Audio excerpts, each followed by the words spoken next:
Donc bonjour et bienvenue. Voilà, on se retrouve pour le second semestre des webinaires proposés par les chambres de commerce d'Occitanie. Donc aujourd'hui, on va traiter du fonds d'investissement pour la prévention et l'usure professionnelle. Donc ce fonds a été créé en mars 2024 et il est issu en fait de la loi portant réforme des retraites. Donc son objectif, c'est de répondre à l'exposition aux risques ergonomiques et également ceux qui sont liés aux contraintes physiques marquées. Le but, c'est d'améliorer la démarche d'amélioration des conditions de travail et la préservation de la santé des salariés. Donc voilà, ce webinaire s'inscrit dans le cadre d'un partenariat donc, entre les CC d'Occitanie, la CARSAT Midi-Pyrénées, la CARSAT Languedoc-Roussillon et la branche prévention des risques professionnels de l'assurance maladie. Donc sur le temps que nous allons partager ensemble, donc le webinaire va durer 1 heure, on est ensemble jusqu'à 15 heures. Nous allons avoir 4 parties. Donc, après une partie d'introduction, voilà, le contexte en fait de cette subvention, et on va faire un zoom spécifique sur tout ce qui est risque ergonomique.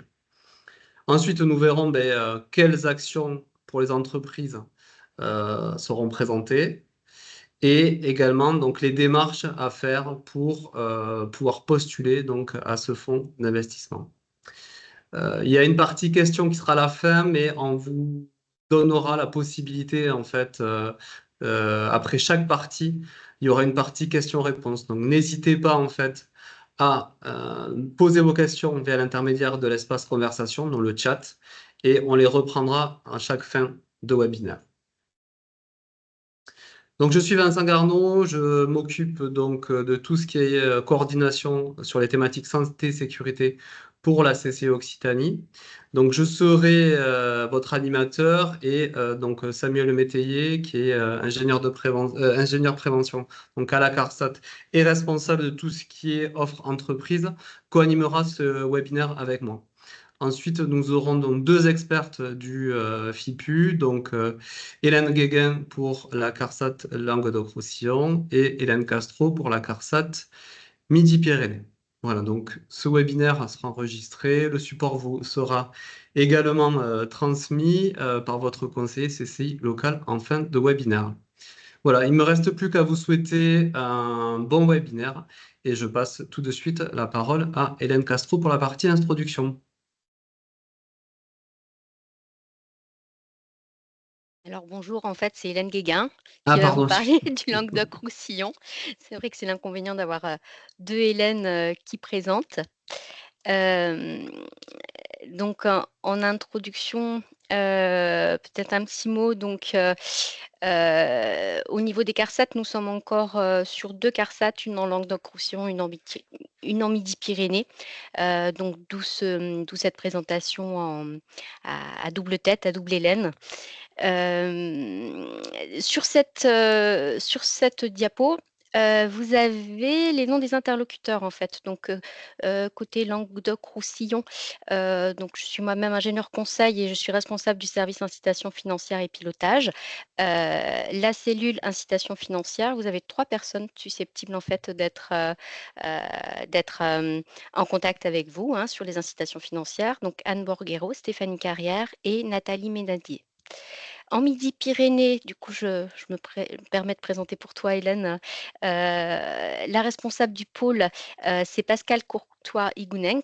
Et donc Hélène Castro est en charge de tout ce qui est appui technique, donc analyse des dossiers en fait en matière d'incitation financière.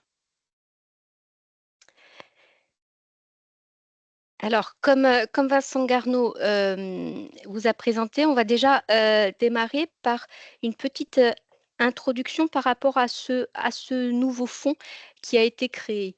Donc, en fait, dans le cadre de la réforme des retraites de 2023, a été créé un fonds d'investissement qui s'appelle le Fonds d'investissement dans la prévention de l'usure professionnelle, dont l'objectif est de travailler sur 3 facteurs de risque ergonomiques, que sont les postures pénibles, les manutentions manuelles de charge et les vibrations mécaniques. Donc on est dans le cadre de la prévention de l'usure professionnelle, l'objectif étant de proposer un accompagnement et des solutions aux salariés et aux entreprises. Un petit rappel, les troubles musculo-squelettiques représentent 87% des maladies professionnelles actuellement. Ce fonds d'investissement dans la prévention de l'usure professionnelle, donc vous avez peut-être entendu parler de l'acronyme FIPU. Il faut savoir que ce fonds d'investissement alimente 3 types d'aides bien distincts. Vous avez déjà, un appui à la reconversion professionnelle des salariés. Toutes ces actions, elles sont gérées par France Compétences, et donc via les transitions pro locales. Donc là, on est vraiment sur des actions d'accompagnement de salariés, ce qui n'est pas l'objectif de ce webinaire. Heu, nous allons vous parler, de, tout ce qui a été proposé vis-à-vis des entreprises pour accompagner leurs salariés dans la prévention de l'usure professionnelle. Donc le 3e rond. À savoir aussi que ce FIPU alimente, des fonds pour des actions de prévention qui seront pilotées par les organismes professionnels de prévention des branches. Donc en l'occurrence, l'OPP-BTP, qui est actuellement le seul organisme professionnel de prévention habilité, va déployer tout un programme d'action, pour la prévention de l'usure professionnelle au niveau de la branche BTP. Voilà, donc toute la partie entreprise et les aides, que l'on va vous présenter, donc ces aides sont gérées par, la branche, assurance maladie risque professionnel et donc en l'occurrence, les CARSAT sont vos interlocuteurs en local. Heu,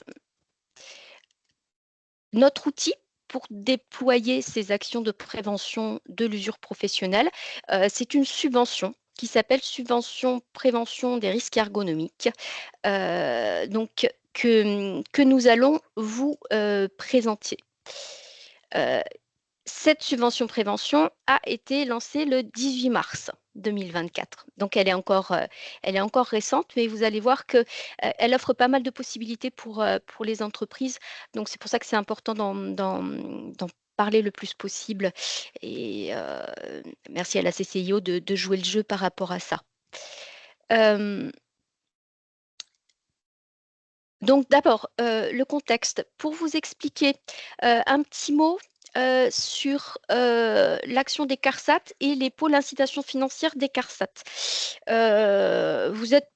Vous avez probablement eu l'occasion ou pas de solliciter une aide financière de la part des CARSAT. On a des outils qui existaient avant cette subvention prévention des risques ergonomiques, que sont en fait les subventions prévention et qui sont destinées aux établissements de moins de 50 salariés. Le la grosse partie, enfin la grosse nouveauté par rapport au dispositif qui est proposé, au niveau de la subvention prévention risque ergonomique, donc englobé dans le FIPU, c'est que, c'est une aide qui est ouverte à toute entreprise, tout type d'entreprise et tout effectif confondu. Hem Un petit mot quand même pour vous dire, les subventions prévention quelles sont les subventions prévention, que nous avons actuellement, à proposer aux entreprises, à la CARSAT Languedoc-Roussillon et à la CARSAT Midi-Pyrénées. Ce sont des dispositifs nationaux, donc là, je vais vous parler des 7 aides spécifiques nationales, qui sont proposées par toutes les CARSAT. On a également des aides régionales, donc que je vous présenterai, par la suite. Hem, Quels sont ces types d'aides, donc de subventions prévention dédiées, encore une fois, aux entreprises de moins de 50 personnes? Elles sont orientées par type de risque, de maîtrise de risque.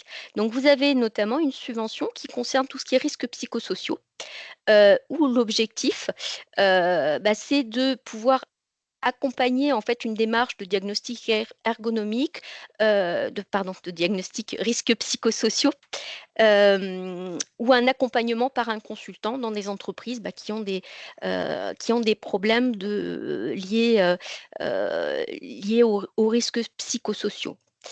On a également toute une gamme d'aides autour de la prévention du risque chimique, notamment des aides liées au captage de polluants. Donc vous avez risque chimique équipement, captage peinture en menuiserie, captage fumée de diesel, donc spécifique pour les établissements qui ont des émissions de moteurs diesel, captage fumée de soudage pour l'industrie, et vous avez une aide également liée à l'amiante.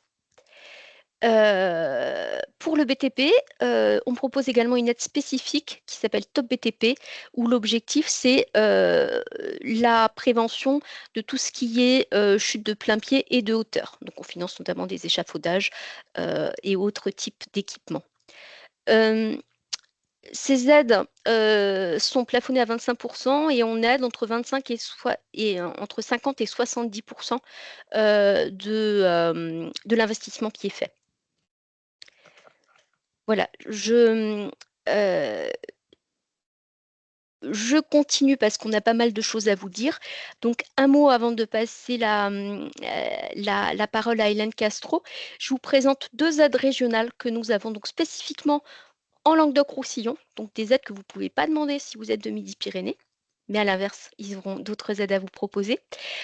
Donc une aide liée à tout ce qui est au BTP spécifiquement, à prévention des chutes de hauteur, qui est une aide en fait complémentaire de la Top BTP.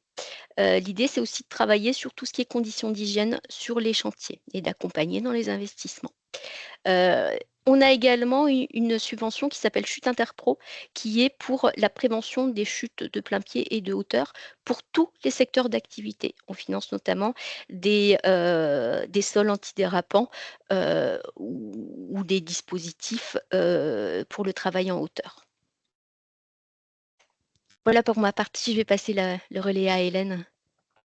Oui, mais bonjour à tous. Donc, pour Midi-Pyrénées, pour terminer sur ces aides spécifiques donc pour les subventions TPE, nous proposons donc une aide sur les nuisances sonores, donc on appelle Silence Plus, hein, pour réduire donc l'exposition des salariés aux nuisances sonores dans les entreprises, et une aide sur la conception des lieux de travail, situations de travail, qui se nomment dans locaux plus sûrs.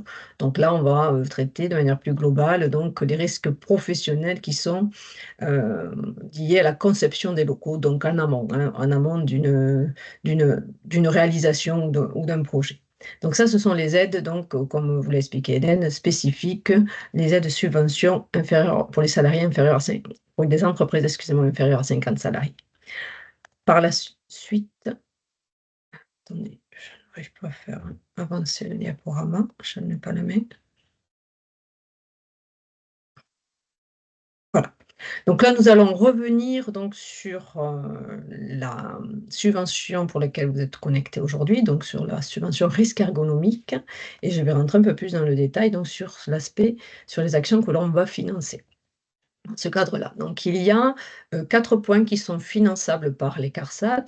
Donc dans cette aide, la première, c'est des actions d'appel de prévention. Je distinguerai par la suite et vous expliquerai en détail ce qu'on entend par ces actions. Donc dans lesquelles nous avons de la formation, du diagnostic et des équipements. On a ensuite des actions qu'on appelle de sensibilisation. Là aussi, on vous fera un point sur ce qu'on entend par ces actions-là. On a des actions sur des aménagements de poste, donc ça, c'est proposé par le médecin du travail au titre de la prévention de la désinsertion professionnelle. Et ensuite, on a ce que l'on appelle donc des possibilités de subventionner des frais de personnel qui vont agir en entreprise pour la prévention des risques professionnels, mais en lien bien sûr avec les risques ergonomiques. Donc tout ça, ce sont des points que l'on va vous détailler au fur et à mesure de la présentation. Donc pour pouvoir prétendre à cette aide, donc vous avez bien entendu compris que c'était ouvert à toutes les entreprises, hein, tout effectif confondu. Je fais un petit bémol pour la fonction publique puisque cette aide n'est pas appropriée pour cette partie-là. Donc, toutes les entreprises qui relèvent du régime général. Bien entendu, il y a des conditions pour pouvoir déposer cette demande. Il faut être adhérent ou disposant d'un service de santé au travail, avoir réalisé ou avoir mis à jour son document unique, informer les IRP, les instances donc du personnel, représentatives du personnel s'il y en a bien entendu. Ne pas faire, ne pas avoir soit une injonction ou une cotisation supplémentaire. Ne pas avoir bénéficié d'un contrat de prévention, enfin, au moins depuis 2 ans ou en cours, hein, voilà. Donc ça, ce sont des conditions et être à jour, bien sûr, des cotisations sociales. Donc ça, c'est le prérequis. Voilà, c'est quelque chose qu'il faut d'abord que vous ayez avant de faire effectivement la demande, parce que si un des points n'y est pas, déjà, au niveau administratif, le dossier sera rejeté. Donc, cette aide, on le rappelle, c'est bien une aide qui est liée aux manutentions manuelles, de charges, aux postures pénibles et aux vibrations mécaniques. Donc, c'est pour éviter et prévenir ces risques que cette aide a été créée. Donc, je vais revenir, donc, comme je vous disais, point par point sur les actions finançables par la CARSAT, donc les actions de prévention. En premier lieu, donc, les actions de prévention, il y en a 3 types. Donc, il y a les formations. Donc, on peut financer effectivement des formations donc, pour mettre en œuvre un projet de prévention sur les risques ergonomiques. Voilà. Donc, il y a tout un panel de formations qui sont finançables. Donc, ça, c'est téléchargeable effectivement sur le site amélie.fr où vous avez les types de formations qui sont proposées. Donc, en lien avec, vous le voyez ici, donc les hébergements et les établissements et les accueils de personnes âgées, les aides à domicile, pour le transport, bien sûr, c'est des types PRAP, ce type de formation. Donc ça, c'est détaillé sur le cahier des charges, sur les conditions d'attribution. Pour financer, pour pouvoir être financé, forcément, il y a, vous devez faire appel à des organismes de formation qui ont été habilités par l'INRS ou par le réseau Assurance Maladie. Ça se trouve sur le site de l'INRS où vous avez tous les organismes qui sont habilités. Il faudra que vous présentiez une facture du prestataire. Donc, cette aide, je pense que peut-être on ne l'a pas dit, mais fonctionne de manière différente des autres subventions qu'on vous a présentées précédemment. Nous ne travaillons là que sur facture. Voilà, je commence à le préciser puisque tout au long de la présentation, ça sera la même chose. Nous ne validerons le dossier que lorsque vous aurez envoyé la facture. Voilà, et non pas des devis comme il est peut-être le cas sur les autres aides. Donc ça, c'est un petit point important. Il faudra bien sûr une attestation de présence à la formation et cette formation peut être prise en charge à 70%, toujours dans un plafond de 25 000 € maximum. Donc ça, c'est pour l'action formation. Ensuite, nous avons l'action de prévention sur l'autre onglet diagnostic ergonomique. Donc là, c'est pour établir et l'analyse des situations de travail, en vue d'établir bien sûr un plan d'action pour éliminer ces risques, toujours en lien avec les risques ergonomiques. Donc le diagnostic doit être réalisé par une personne compétente. Je pense que sur la slide suivante, voilà, vous avez le détail sur les intervenants que vous pouvez consulter pour pouvoir faire le diagnostic donc, dans vos entreprises. Donc, pareil, ils doivent être inscrits sur une liste des intervenants en prévention des TMS qui sont listés dans vos caisses. C'est possible que ce puisse être un ergonome au sein d'un service santé au travail, un intervenant donc qui est proposé par les BTP, un intervenant qui peut être chargé de mission de la RACT ou des consultants qui ont été évidemment inscrits dans la liste donc, auprès de la DRETS. Voilà, donc ça, c'est des listes que vous pouvez trouver sur les différents sites. Nous passons à l'onglet « Actions de prévention, les équipements ». Donc là, effectivement, il est possible de financer, toujours pareil, c'est toujours 70% avec un plafond de 25 000 €, j'ai oublié de le dire sur l'autre partie. Par contre, sur ces équipements, il y a une liste limitative. Tout n'est pas finançable. Voilà, donc vous voyez là la liste des équipements qui sont finançables. Donc des rails, des portiques mobiles, des transpalettes électriques, enfin bon, donc vous pouvez voir effectivement. Il y a non seulement une liste, mais il y a aussi un cahier des charges qui définit le type d'équipement que l'on va financer. Donc ce cahier des charges est aussi téléchargeable sur notre site, sur le site amélie.fr, où vous avez effectivement pour chaque équipement un cahier des charges donc qui fait état de tout ce qui est demandé pour pouvoir financer donc ce matériel, pour qu'il puisse être pris en charge. Et là aussi, Nous fonctionnons de la même façon, nous ne réceptionnerons pas de devis, nous ne réceptionnerons que des factures. Voilà.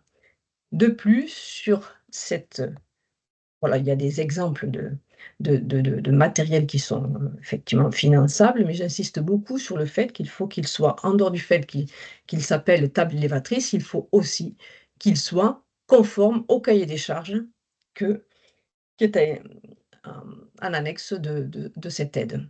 Voilà, sur notre site Amélie, et qu'il y ait aussi un engagement du fournisseur qui atteste qu'il soit bien conforme à ce cahier des charges. Voilà. Donc c'est important de comprendre ceci parce qu'effectivement, si nous n'avons pas tous ces éléments-là, la demande ne pourra pas être, hem, pris en charge, elle sera rejetée. Donc le fournisseur vous doit aussi conseil dans cette aide-là et doit s'impliquer au niveau de cette aide, par rapport à d'autres aides où vous pouviez travailler par devis. Je laisse la parole donc à Hélène pour la suite des actions. Alors, à moi de vous présenter le deuxième volet des différentes actions finançables, dans le cadre de cette subvention prévention. Heu, c'est ce qu'on appelle des actions de sensibilisation.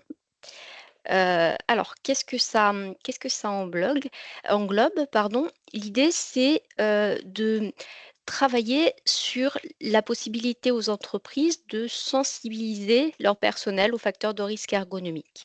Donc pour ça, vous pouvez, par exemple, faire une prestation de sensibilisation aux facteurs de risque ergonomique, au sein de votre entreprise, donc un événementiel ou ce genre de choses. Donc là, nous pouvons prendre en charge tout ce qui est frais de logistique, de prestation, qui sont proposés.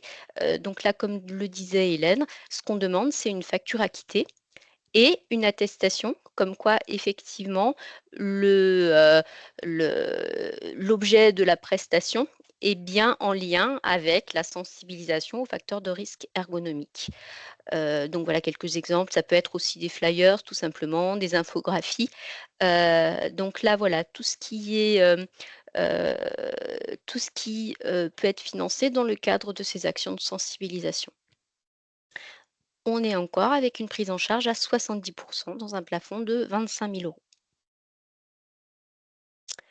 €. Heu, le troisième type d'action, heu, c'est une action liée, en lien vraiment à la prévention de la désinsertion professionnelle.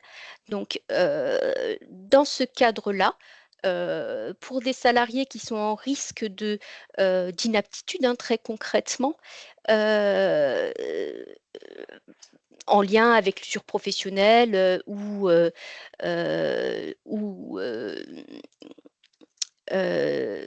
des postes de travail en fait qui sont plus adaptés, que la personne ne peut pas tenir.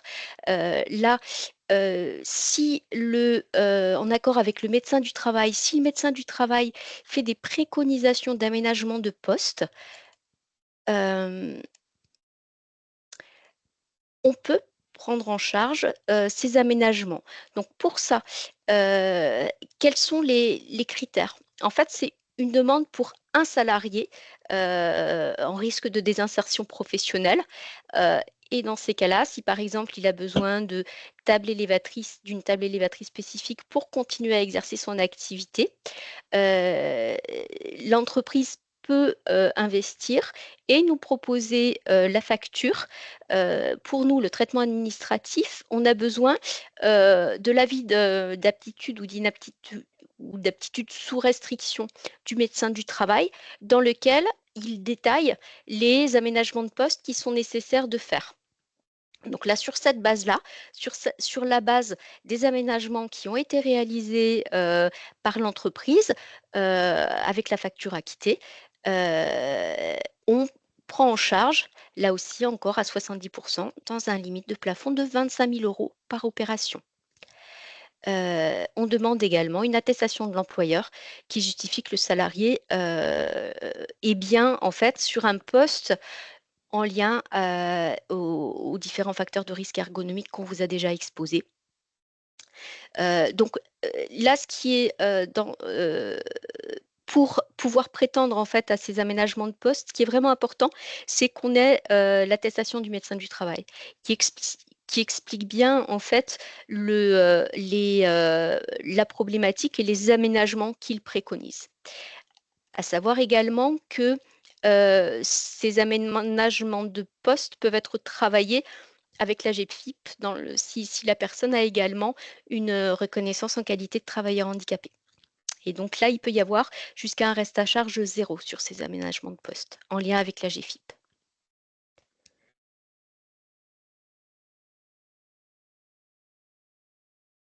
Et donc, dernier type d'action qu'on propose dans le cadre de cette subvention prévention risque ergonomique, c'est la prise en charge de frais de personnel qui travaillent sur la prévention des facteurs de risque ergonomique. Donc là, très concrètement, vous embauchez un chargé de prévention. Vous pouvez nous faire parvenir une copie du contrat de travail, comme quoi il est bien mentionné que la personne travaille sur des aspects de prévention des risques ergonomiques. On a besoin également administrativement d'une attestation, comme quoi la personne occupe bien un poste à destination de la prévention. Et dans ces cas-là, alors là, on n'est pas sur un plafond de 25 000 €, on est sur un forfait qui est délivré dans la limite de 8 235 €. Et ce forfait, vous pouvez le solliciter sur une période jusqu'en 2028. Voilà, par forfait. Cette aide, en fait, elle est déployée jusqu'en 2028.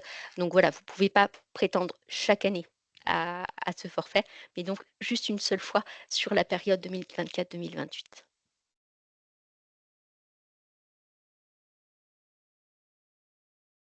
Pour résumer, vous voyez, en fait, cette subvention prévention, elle est vraiment à tiroir parce que vous avez différents types d'actions, diverses et variées.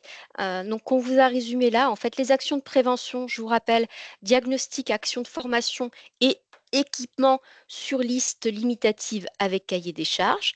Donc là, vous pouvez prétendre à une aide de 25 000 € pour cette action spécifique. Alors, à noter une spécificité, je vous disais que cette subvention est ouverte à quels que soient les seuils d'effectifs des entreprises. Donc, il y a quand même un plafond qui a été établi, c'est-à-dire qu'une entreprise de plus de 200 salariés sur le territoire, on parle bien entreprise SIRAN et pas SIRET, donc une entreprise peut prétendre à 25 000 € sur tout type d'action confondue. Pour les entreprises entre 1 et 199 salariés, là, les entreprises peuvent prétendre à un plafond de 75 000 €. Donc, c'est-à-dire 25 000 € sur des actions de prévention, 25 000 € sur des actions de sensibilisation et aménagement de poste et salaire préventeur. Donc, le salaire préventeur, il n'est pas en cumul, il est englobé dans ces 75 000 €. Mais bon, il y a quand même de quoi faire, vous voyez, en termes d'aide. Un élément important également, on vous expliquait que donc les aides étaient à hauteur de 70 %. On a quand même un plafond minimum de subvention qui est de 1 000 €. Donc 70 % de l'aide doit être au minimum 1 000 €. Donc ça signifie que vous avez un investissement nécessaire au départ de 1 430 € pour que votre dossier puisse être traité par nos services. Ce qu'Hélène vous a également précisé, ce qui est important, c'est qu'on travaille sur facture. Tout a été fait dans ce dispositif pour, quelque part, faciliter le traitement administratif. Donc, on est sur facture. Pour ça, vous avez tous les détails dans les cahiers des charges de ce qui peut être subventionné. Donc, il faut que les équipements soient livrés sur l'année en cours. Donc là, on on a des budgets par année. Donc, par rapport à ça, on a besoin pour pouvoir financer des factures acquittées et des différentes attestations qu'on vous a présentées suivant le type d'aide que vous pouvez demander.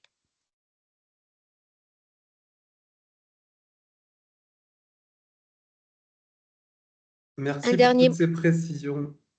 Voilà, ce qu'on avait prévu, en fait, c'est je vois qu'il y a beaucoup de questions qui sont arrivées dans le chat. Donc, on avait prévu, en fait, de les poser au fur et à mesure. Sébastien, ok, C'est ça. est-ce Alors, que tu as je, trouvé une chronologie pour poser oui, ces questions? je vais reprendre dans le fil des questions. Ça a commencé par une question qui concerne les entreprises de la MSA. Est-ce que le FIPU est éligible pour une entreprise de la MSA, donc du régime donc non, agricole? non, on est vraiment sur les entreprises du régime général de la sécurité sociale. Donc, il y a des aides, enfin là, je m'y connais pas. Je sais pas, Hélène, si tu connais un petit peu plus, mais voilà, on est vraiment sur des dispositifs différents. Oui, là, j'ai pas en mémoire, la MSA, effectivement, Mmh. ils ont des aides et des subventions qui leur sont propres, mais Oui. là, j'en ai pas en tête. Là, Mmh. à une époque, on avait fait des partenariats avec eux, mais là, c'est pas le cas. Là, Pas c'est sur cette question-là, en tout cas. non, non. Encore une fois, c'est récent, ça fait 6 mois, hein, que le dispositif est en place chez nous. Ok. Deuxième question, là, ça concerne les actions de sensibilisation. Mmh. Parmi les actions de sensibilisation, les prestataires des infographies print et web doivent-ils répondre à des contraintes spécifiques? Et même question pour les prestataires d'événementiel. Est-ce qu'il y a des contraintes spécifiques pour ces prestataires de support ou d'événements? Donc on n'a pas de cahier des charges, non, par rapport à ces actions de sensibilisation. À partir du moment où elles sont en lien avec les risques ergonomiques Voilà. qu'elles traitent de ces thèmes-là, il n'y a pas de cahier des charges spécifique sur ces sujets-là. Voilà. Ok, merci. Question à laquelle tu as répondu en partie, ou voire complètement. Hélène, est-ce que l'aide dans le cadre de la PDP peut se cumuler avec les aides de la GFIP si le salarié est RQTH? Donc oui, on peut aller jusqu'à un reste à charge, 0. Heu, donc voilà, on travaille actuellement, bah, à mettre en place cette articulation avec l'AGFIP. De notre côté, on a eu des dossiers, hein, on a traité des dossiers de prévention de la désinsertion professionnelle, mais on a j'ai pas d'exemple concret à vous donner encore, hein. Ça reste assez peu, développé pour l'instant. De notre Je sais côté, pas on de a ton eu côté? quelques dossiers en aménagement de poste, mais pour le moment, on n'a pas eu à faire le lien avec la GFIP. C'est juste notre partie, voilà, donc Mmh. mais on a quelques dossiers, on a eu, 5-6 dossiers en aménagement de poste, voilà, en Ok. Midi-Pyrénées. On reviendra sur la GFIP tout à l'heure, parce qu'il y avait une question justement en lien avec les temporalités des demandes d'aide à GFIP. Alors là, plutôt une observation. Nous devons faire les investissements, pardon, mais nous ne saurons que plus tard si nous avons droit ou pas à une prise en charge. Nous ne pouvons pas anticiper vos financements. Alors, pas complètement, Hélène, ça renvoie au cahier des charges, j'imagine. Tout à fait, Exactement. tout Ouais. à fait. Oui, c'est pour ça que j'insiste que ces cahiers des charges sont à télécharger absolument lorsque vous voulez investir sur les équipements qui sont listés pour pour le partager avec vos fournisseurs, puisque c'est eux qui s'engagent, hein, c'est eux qui s'engagent d'être conformes à ce cahier des charges. C'est une attestation qu'ils doivent signer, d'ailleurs qui est en annexe, hein, de cette aide, sur laquelle ils attestent qu'ils sont bien conformes à ce cahier des charges. Donc ça, lorsque vous souhaitez investir dans ce type de matériel-là, listé donc, dans cette aide, il faut absolument avoir avec vous le cahier des charges pour pouvoir le partager avec le fournisseur pour qu'il vous guide. C'est le fournisseur qui va vous guider inévitablement, voilà. Et si c'est conforme, il y a pas de raison que ça ne soit pas voilà, que ce soit pas validé par la suite. Mais en effet, il faut acheter, effectivement. Ok, C'est donc, assez transparent en fait, hein. Nous, les évaluations des dossiers, on les fait sur la base des cahiers des charges qui sont publics. Donc, quelque part, cette évaluation, vous pouvez tout enfin, vous avez toutes les informations à votre disposition pour, faire l'évaluation, pour savoir si le matériel que vous comptez acheter, en partenariat aussi avec le fournisseur, hein, il faut que le fournisseur vous aide également. Donc vous avez tous les éléments pour savoir si le, le matériel dans lequel vous souhaitez investir est éligible. ok. Donc, de manière très triviale, si l'entreprise est éligible et qu'elle achète un matériel conforme au cahier des charges, elle peut supposer qu'elle aura le montant de l'aide. Tout à fait. Oui, à partir du moment où elle Ouais. aura rempli aussi toutes Ok. les premières conditions que nous avons listées au Voilà. départ, hein, bien Ok, entendu. oui, Voilà. oui, bien sûr. Merci. Autre question, une activité qui réalise de la vente et de la réparation de matériel de motoculture avec un code APE commerce est-il éligible pour une table élévatrice? Dans le cahier des charges, il est évoqué industrie et construction. Là, on est sur une question très précise. Ouais. Alors, normalement, si on respecte le cahier des charges, effectivement, ça ne s'adresse qu'à des entreprises qui vont être dans l'industrie et non pas dans le commerce, effectivement. C'est Ok, bien, donc là, on parle des comités techniques nationaux, donc l'industrie et la construction, le BTP. même pas le BTP, hein, l'industrie. Industrie, ok. L'industrie, voilà.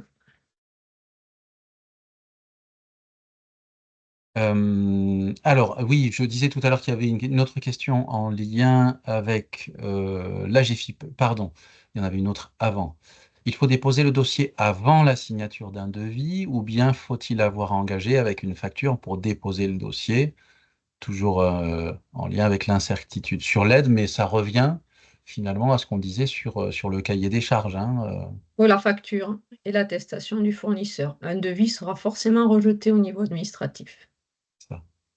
On peut en même temps mettre en avant la vigilance, hein, que doivent avoir les entreprises sur ce que peuvent annoncer certains fournisseurs. Tout à Donc fait. là, il est primordial, comme le disait Hélène, de s'assurer que les fournisseurs sont bien vendeurs d'un matériel qui soit conforme au cahier des charges. Et en ce sens, l'attestation est très importante. Oui, ce n'est pas une attestation de livraison, hein, comme le comprennent la moitié des fournisseurs. C'est bien une attestation qui certifie qu'ils sont conformes au cahier des charges et non pas que le matériel a été livré. Attention, puisque les fournisseurs, ben, pour eux, c'est un papier qu'ils signent, un papier de plus qui dit: «Bon, ben oui, on a livré le matériel». Non, ce n'est pas ça. Il faut bien faire comprendre, voilà. C'est un peu, la complexité de cette aide sur les équipements et sur toutes les autres actions, hein, d'ailleurs. Voilà, il y a des engagements que doivent fournir les prestataires, les fournisseurs, enfin voilà. Donc c'est bien précis pour pouvoir recevoir et accepter un dossier. Ok, Juste, merci. est-ce qu'il y a un modèle type qui est fourni, du coup, c'est le fournisseur qui doit le Non, produire? non, non. Les modèles sont en annexe de l'aide, donc sur Amélie. Vous avez tout. Vous avez les conditions d'attribution, les cahiers des charges, la liste du matériel, les attestations qu'il faut fournir, qu'il faut faire signer. Tout est compris dans l'aide, hein. Tout est Oui, compris dans l'aide. j'ai mis les liens vers les différentes attestations dans le fil du chat.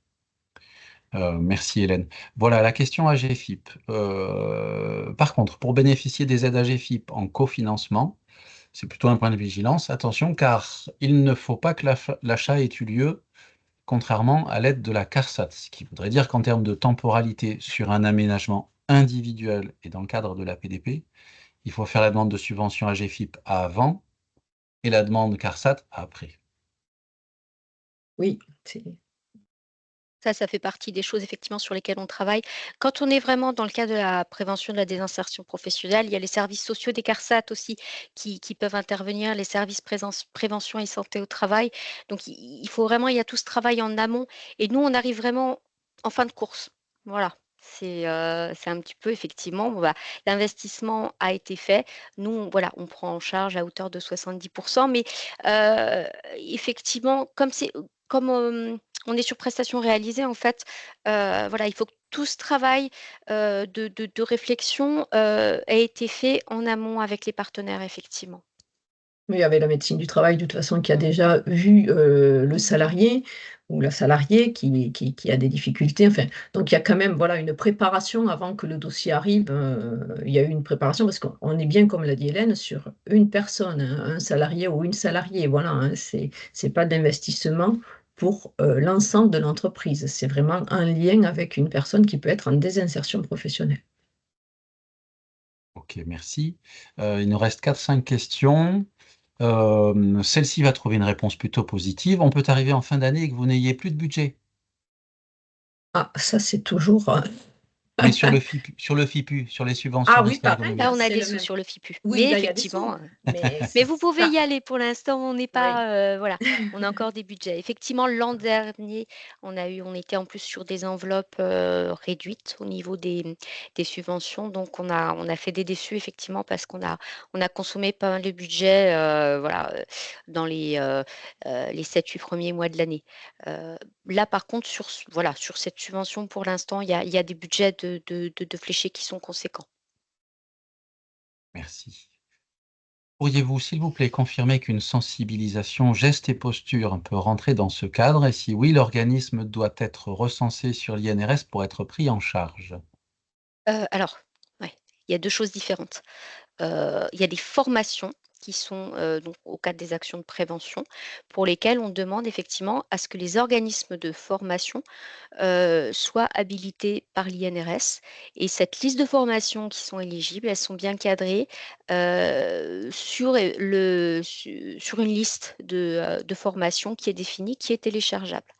Sur les actions de sensibilisation, donc là, on n'est pas sur des actions liées à des organismes de formation. En tout cas, on ne va pas demander, on n'a pas d'exigence particulière, donc on reste sur de la sensibilisation.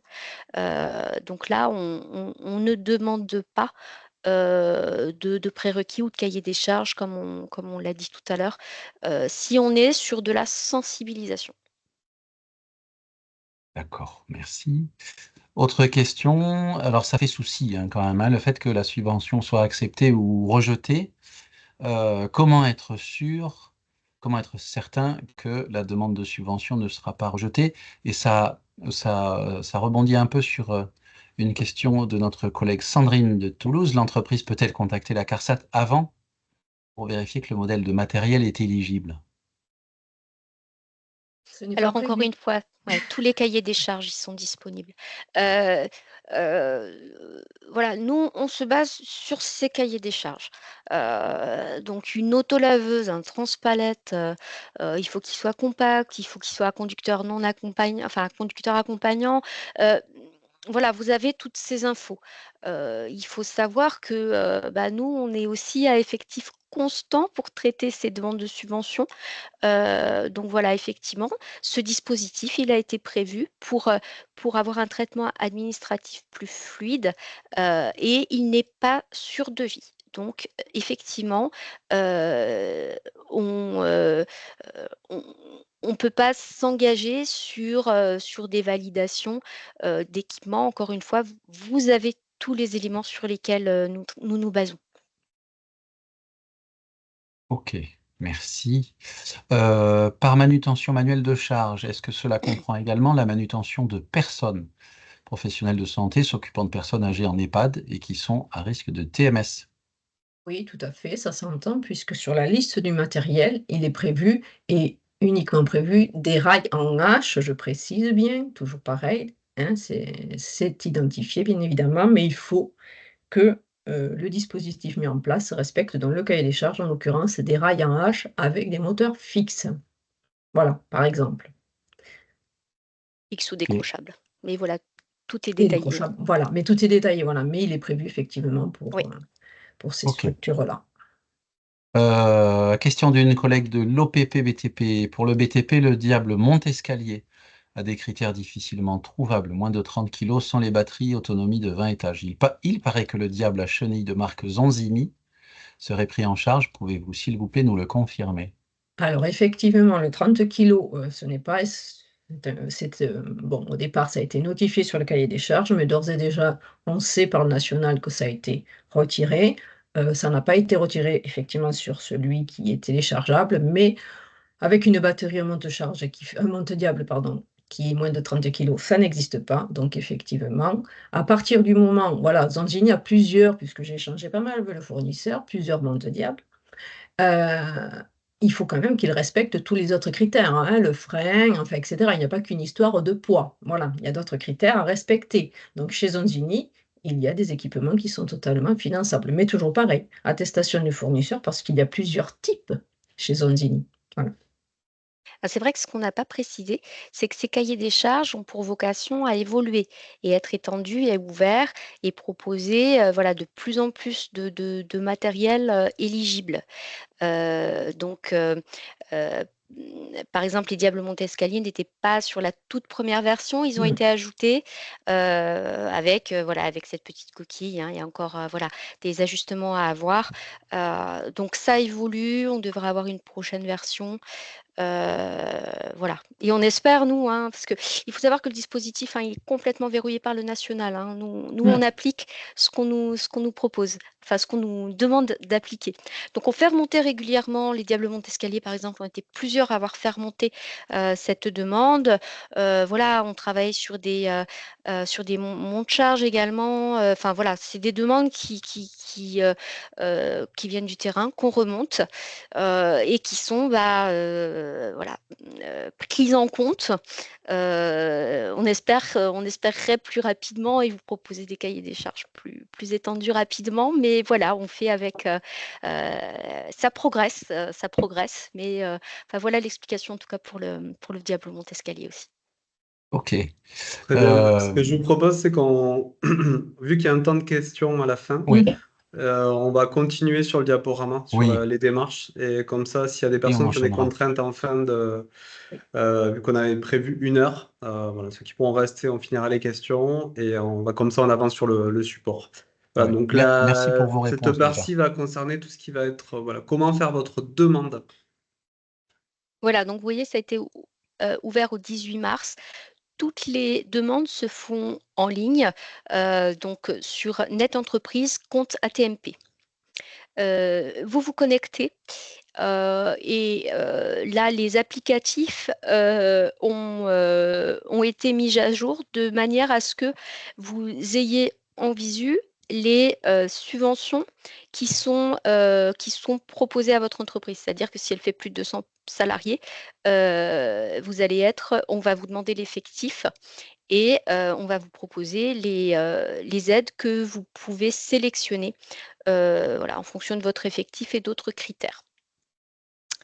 Donc, tout en ligne sur Net Entreprise Compte ATMP, sur la base de factures acquittées ou des contrats de travail pour tout ce qui est salaire préventeur et obligatoirement avec les modèles d'attestation suivant l'objet de la subvention, action de prévention, action de sensibilisation, il faut télécharger et remplir les modèles d'attestation qui vont bien, donc attestation à faire remplir par le fournisseur pour les équipements, etc.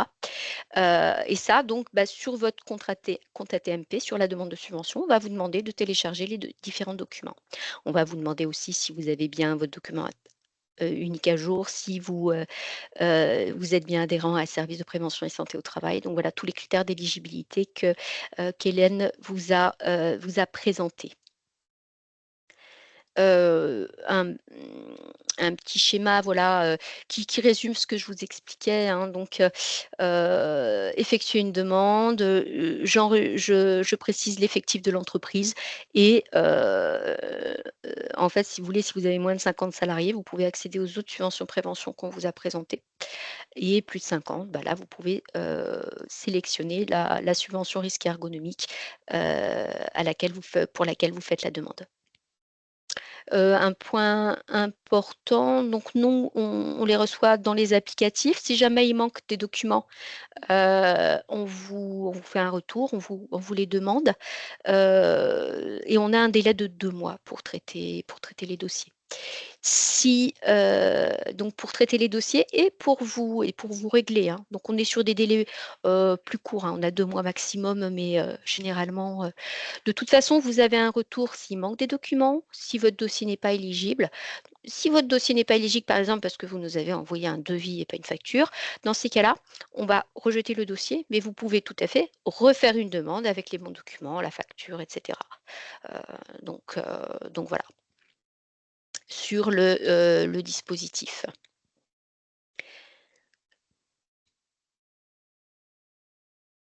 Donc, encore une fois, toutes les entreprises, donc quels sont les critères d'éligibilité, hein,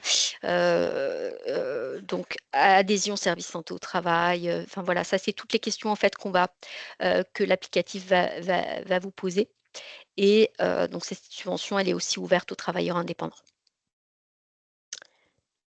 Les associations sont concernées. Si elles ne sont pas assujetties à la TVA, on prend en charge le TTC. On a besoin d'une attestation comme quoi, effectivement, l'établissement n'est pas assujetti à la TVA. Je passe rapidement pour laisser place aux questions. Quelques statistiques. Donc, en Languedoc-Roussillon, on est sur 177 dossiers qu'on a reçus, 95 rejetés, 69 subventionnés. Il faut savoir qu'au début, quand ça s'est mis en place, vu que c'était une nouveauté de travailler sur facture et pas sur devis, on a eu beaucoup de devis, donc beaucoup de dossiers rejetés, mais des entreprises qui ont pu, quoi qu'il se passe, faire l'investissement et refaire leur demande de manière à être financées. Donc voilà, on est surtout sur des actions de prévention et des salaires de préventeurs pour des moins de 50 salariés. J'avance la diapo. Je te laisse commenter, Hélène, Oui, alors au niveau de pour ta partie. Midi-Pyrénées, effectivement, on est à 210 dossiers reçus à ce jour, donc avec 116 rejetés, 62 qui sont subventionnés. Donc là aussi, vous voyez que la majorité des actions sont des actions de prévention, des salaires de préventeurs. Voilà.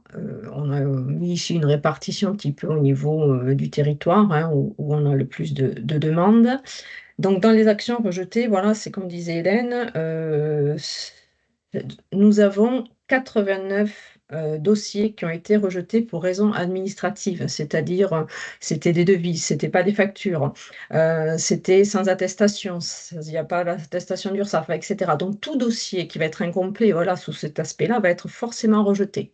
Donc, c'est pour ça que les rejets sont importants parce que effectivement, à partir du moment où il n'y a pas toutes les pièces qui sont demandées dans cette aide, au niveau administratif, ça va être rejeté. Donc ça n'empêchera pas, comme dit Hélène, de refaire la demande, mais ça n'empêche qu'au départ, ça va être rejeté. Donc important de regarder les conditions et voir ce qu'il faut avant de faire la demande. Donc voilà. Et on a eu 27 dossiers de matériel non éligible. Voilà, aussi dans les demandes, dans les rejetés. Ça, c'est pour donner un petit peu de précision sur qu'est-ce que c'est que ces 116 rejetés, parce que ça peut effectivement faire peur. Voilà, mais c'est parce que beaucoup de dossiers incomplets et certains matériels non éligibles. Voilà. Nos deux caisses sont conformes aux moyennes nationales, hein, en fait. Oui. On a plus de 50% de rejets, mais ça diminue. Enfin voilà, ça diminue le temps que les entreprises apprivoisent ce dispositif. Voilà, bah, on peut en venir à nouveau aux questions. Je vous mets juste là pour pendant les questions, voilà, encore une fois, hein, là où vous pouvez trouver les différents documents. Et on te laisse la parole peut-être, Sébastien, pour faire une synthèse Voilà, des autres je questions. continue juste le temps que Sébastien, du coup, synthétise les questions. Voilà, vous avez tous les contacts en plus de ce qu'ils ont été présentés au démarrage du webinaire. Là, vous avez les adresses génériques, du coup, en lien avec les questions et également le service pour la dépose des dossiers. Et voilà, je vous présente également l'ensemble des webinaires qu'on va vous proposer sur ce second semestre.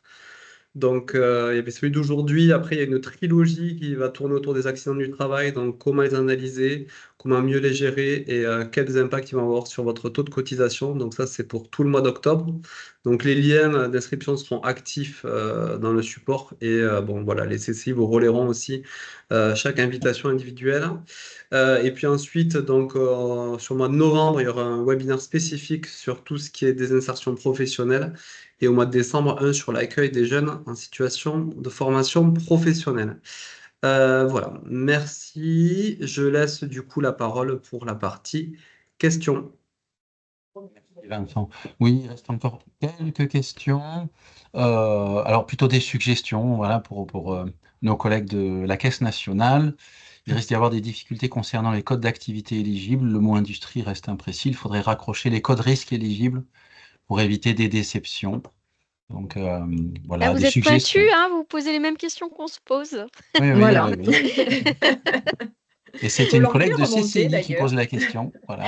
Eh ben oui, Voilà, on on fait œuvre remonter pour effectivement. plus de précision dans les cahiers des Oui, charges, tout à fait. tout Ouais. à fait. Non, non, mais les collègues de CCI sont pointus, hein. Ouais, Ensuite, une autre question, mais qui est revenue souvent, hein, sur les contacts. Ben, vous avez répondu, hein, sur la dernière diapositive.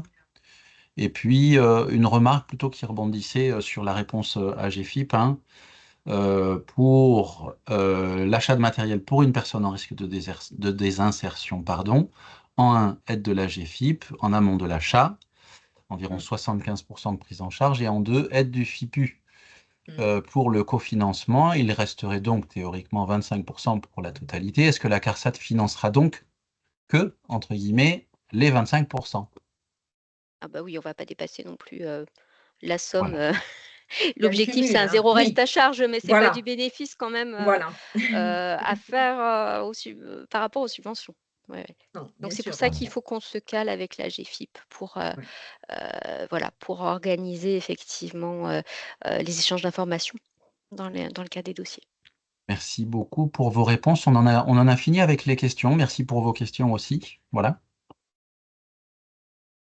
Bon, très bien, merci. Il y a une question de la satisfaction qui a été lancée, donc du coup, si vous voulez bien y répondre, il a dû arriver logiquement dans l'espace de conversation. C'est un fichier Pulse, voilà, il contient 5 questions. On vous remercie d'y répondre. Ben, si on en a terminé, on avait, voilà, je pense qu'en termes de gestion du temps, c'est parfait. Il restait 2 minutes. Donc, potentiellement, une dernière question. Je vois qu'elle n'arrive pas. Ben, du coup, écoutez, voilà, contrat rempli. Merci aux intervenants, merci à Sébastien pour l'animation. Merci à vous. Voilà, donc je vous le rappelle, le webinaire donc, vous sera communiqué le support plus le lien du replay. Et moi, ben, je vous donne rendez-vous donc au mois d'octobre, début octobre, pour le premier webinaire sur la trilogie des accidents du travail. Voilà, bonne fin de journée à tout le monde. Au revoir. Merci beaucoup. Au Au revoir et revoir. merci. Au revoir.